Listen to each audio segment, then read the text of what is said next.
Hey everyone, in this video I want to talk about gating certain areas, how to sort of group a gate and how one gate can cover different doors. Okay, so in this map here there's a lot of doors that can't be opened due to key blocks. Okay, key blocks is basically when there's a key door that's blocking progress in that path. So here we are at base, and you can see that west of base we have Silver Shield. That's a key block there. Now that's not really an area, it's simply a door right there, okay? But that can be gated by one person. That same person could possibly cover this door here, green pen as well, okay?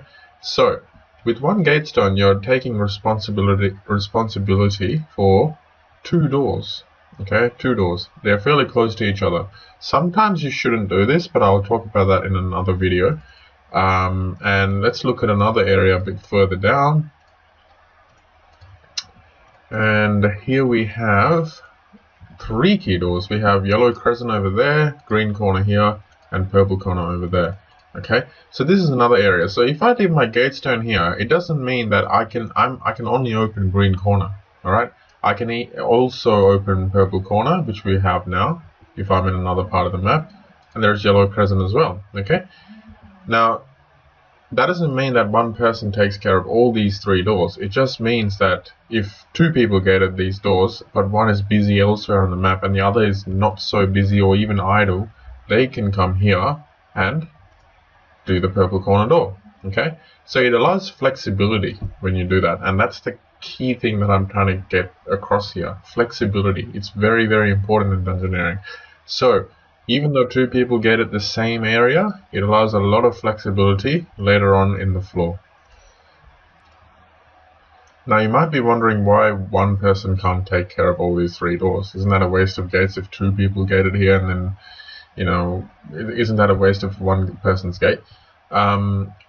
Well, the idea behind two gates, as I said, is flexibility, but the other idea is that if this part sort of starts to stretch out and there's a lot of activity here in this area, if one person's only gated these doors, right, and the keys have come up for these two doors, no one's going to be able to do it until this person finishes their path over here. Okay, so these two doors, alright, are very, very important for multiple people to gate. Okay, again, it comes back to flexibility. Why should one person not gate this, but then that same person should probably not cover this one? Because this path is probably unlikely to, you know, thread through and come down like this. It may do, but it's unlikely. But this door here is looking quite large. It's most likely gonna be the one that's going to fill up the bottom, this bottom quadrant over here, okay, of the map. So if that person gets busy over here, or their gate gets stretched all the way here for another key door there, now they're too far away from this door, which is over here, green pen. Okay, so you have to be careful about the groups of doors that you choose to gate. Okay, so let's say that there are two people currently gating this area, which is green corner and yellow crescent. Sorry guys, I unfortunately disconnected, and I'll have to continue from where I logged in. But basically, yellow crescent door got opened in the meantime, and there is a green corner here, and basically you can see that yellow crescent didn't go that far, it didn't travel too far, and it's unusual for it to actually go north and then go east like that. It usually will dead end over here. So it's a short path. And green corner is obviously a short path as well.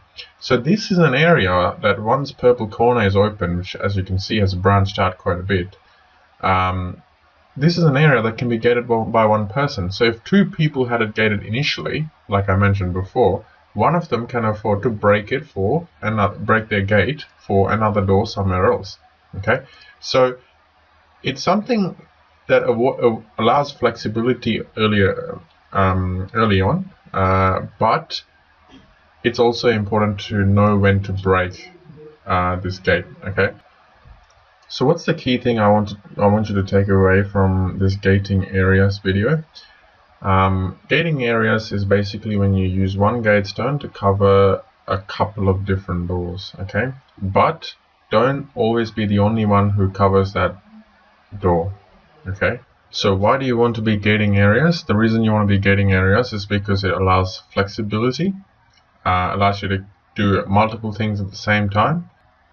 Alright guys, thanks for watching the video. I hope this video made sense. In terms of gating areas, there are a little bit more to it than what I've just said in this video, but I want you to just consider gating areas in the future. So make sure you get a couple of doors if you can, along with some other people in the map.